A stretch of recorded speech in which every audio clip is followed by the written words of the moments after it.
जय हिंद दोस्तों, कैसे हो आप सभी।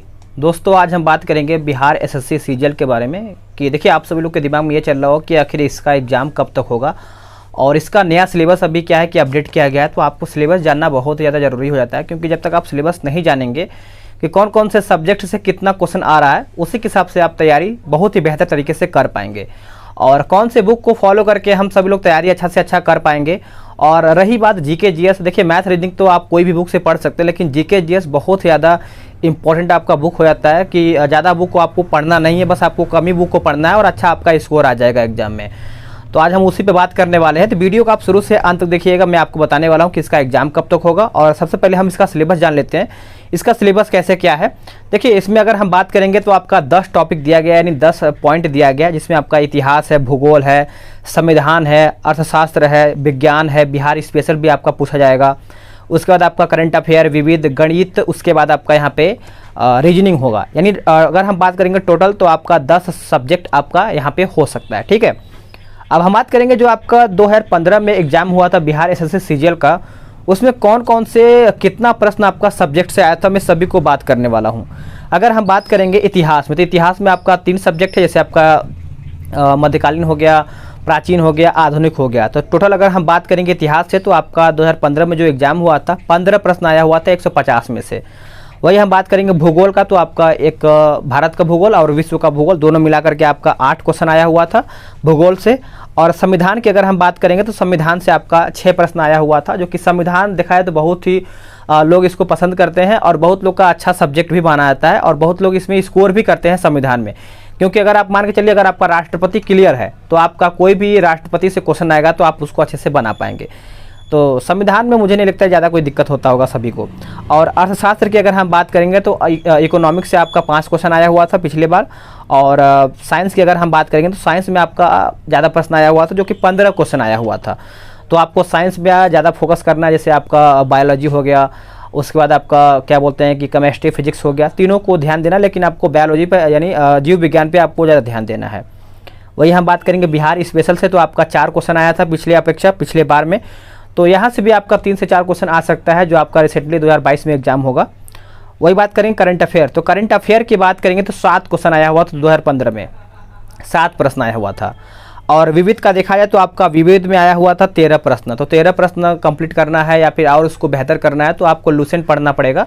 और लुसेंट को जो पीछे आपका विविध का टॉपिक होता है उसको आप कंप्लीट कर लेंगे तो इससे आपका एक भी क्वेश्चन जो है बाहर नहीं जाएगा। वही हम बात करेंगे एक मैथ और रीजनिंग, तो मैथ और रीजनिंग आप कोई भी बुक आप उठा के पढ़ लेंगे तो दोनों में आपका सेम ही होता है, कोई भी बुक आप पढ़ेंगे सभी का सेम ही होता है। देखिए आपको फंसाया कहाँ पे, जीके जीएस में फंसाएगा। जीके जीएस का बुक आपका सेलेक्टेड होना चाहिए, अच्छा होना चाहिए, तभी आप इसमें अच्छा स्कोर कर पाएंगे।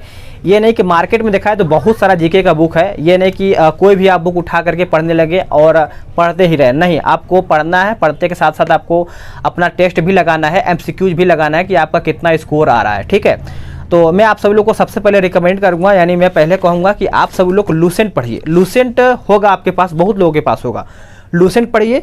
इसमें आपका इतना अच्छा खासा क्वेश्चन दिया गया है, क्वेश्चन नहीं बोलूँगा, सब्जेक्टिव ये आपका है, इसको अच्छे से पढ़िए और देखिए कि आप कितना इसको समझ पा रहे हैं। उसके पढ़ने के बाद आपके पास ये बुक होना चाहिए, ये बुक आपके पास वस्तुनिष्ठ जो आपका ग्रीन वाला बुक है, ये आपका एमसीक्यूज फॉर्म में दिया होता है। इसमें आपका 10 से 15 हज़ार क्वेश्चन, 20,000 भी हो जाएगा, मैं गिना नहीं हूँ, लमसम इतना हो सकता है, ठीक है। इसको आप लगाइए। अगर आप इसको पूरा लगा जाते हैं तो मेरे भाई मैं आपको बोलूँगा कि इतना जब आप इस ग्रंथ को अगर आप याद कर लेते हैं या फिर रिवीजन करके आपके दिमाग में सेट हो जाता है तो आप एग्ज़ाम में अच्छा से अच्छा स्कोर करेंगे। ये दोनों बुक आपके पास होना चाहिए। अगर आप सभी लोग ये दोनों बुक कंप्लीट कर जाते हैं तो अब आपके पास घटना चक्र जरूरी हो जाता है, क्योंकि घटना चक्र में क्या होता है ना कि प्रीवियस ईयर क्वेश्चन अच्छा खासा लेवल का होता है। तो आपके पास घटना चक्र ये सब पढ़ने के बाद ये नहीं कि आप पहले ही घटना चक्र ले लिए और लुसेंट को और ये लुसेंट ऑब्जेक्टिव छोड़ दिए, नहीं, इसको आप 2 से 4 बार कंप्लीट कर लीजिए। उसके बाद घटना चक्र उठाइए। घटना चक्र में क्या होता है कि प्रीवियस ईयर क्वेश्चन जो होता है एग्जाम में पूछा हुआ हाई लेवल का, वो आपका डायरेक्ट इसमें भी देखने को मिल सकता है। तो आपको इसमें पूरा प्रीवियस ईयर का है, जैसे आपका देखिए कि संसद राज्य सूची के संबंध में कानून बना सकती है, तो ये आपका यूपी पीसीएस प्री 2012 में पूछा गया है और सभी क्वेश्चन इसमें आपको पूछा ही मिलेगा, सभी आपको पूछा है। उसके बाद देखिए मेरे पास भूगोल का भी है, ये आपका घटना चक्र का यहाँ पे देख पा रहे होंगे। उसके बाद ये आप देख पा रहे होंगे, ये आपका क्या बोलते हैं कि इतिहास का है। सभी मेरे पास बुक है, लेकिन क्या होता है ना कि पहले नीचे से आप चढ़ेंगे ना कि ऊपर से, तो पहले नीचे से चढ़िए, यानी धीरे धीरे ऊपर चढ़िए। उसके बाद आप सभी लोग अच्छा बुक पढ़िए और लूसेंट सब्जेक्टिव और ऑब्जेक्टिव दोनों को कंप्लीट कर लीजिएगा। उसके बाद ही आप सभी लोग क्या करेंगे, घटना चक्र पे जाएंगे। और हाँ, एग्जाम कब होगा, बहुत लोगों के दिमाग में ये चल रहा कि इसका एग्जाम कब तक होगा और कब तक इसका एग्जाम डेट आएगा। तो अभी क्या है कि 3 से 4 महीने के अंदर, तो जहाँ तक हमको लग रहा है आने का चांस नहीं है।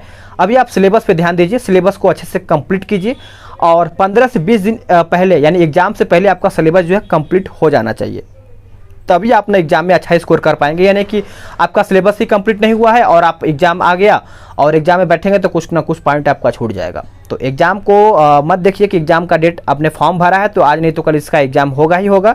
बस आप सिलेबस को कंप्लीट करते चलिए और डेली आप 1 से 2 सेट लगाइए, ताकि आप अपने आप को देख पाएँ कि अभी आप कहाँ पे हैं और आपको जाना कहाँ पे है। मेरे कहने का मतलब ये है। तो मिलते हैं एक नई वीडियो में, आज के लिए इतना ही। जय हिंद, वंदे मातरम।